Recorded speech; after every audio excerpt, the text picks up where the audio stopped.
Забравихме да споменем за така наречените Morning Huddles или какво представлява това Morning Huddles.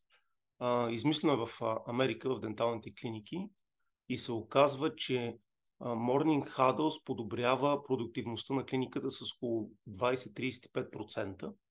Това са така наречените събирания, които се правят сутрин от персонала. Защо са сутрин? Защото е необходимо да се види какви действия следва да се извършват през деня. Различните клиники го правят по различен начин. В нашите клиники Morning Huddle се правят сутрин, тъй като ние почваме в 9 часа, ние ги правим между 9 без 15 и 9 без 5. Всяка седмица има едно голямо събиране и това е в сряда. То започва в 8:15 и свършваме някъде към 9 без 10. Тези неща ще ги обсъдим подробно на вебинара, който ще се проведе на 26 ноември. Това е неделя в 11 часа.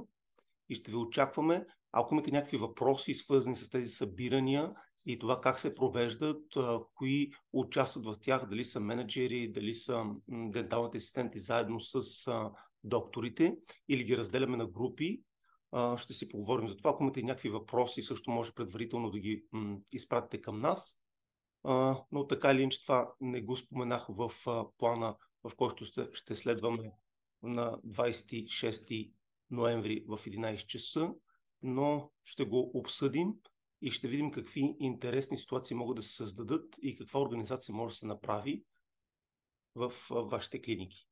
Също така това зависи и от броя на хората, които са в клиниките. Тези клиники, които са с по-малък брой хора от 3, 4, 5, нали, това е броят на денталните асистенти, рецепционисти и доктори, могат да правят рутинни morning huddle всяка сутрин без някоя голяма. А тези, които са вече в по-голям състав, такива, които са от 10, 15 и така нататък нагоре, могат да имат една или две големи, примерно във вторник и в четвъртък, и множество малки, всяка сутрин малка, като тези от вас, които са пък първа смяна, тези, които са от втора смяна, най-често ние правим тези, които са втора смяна, тъй като винаги Morning Huddle са сутрин.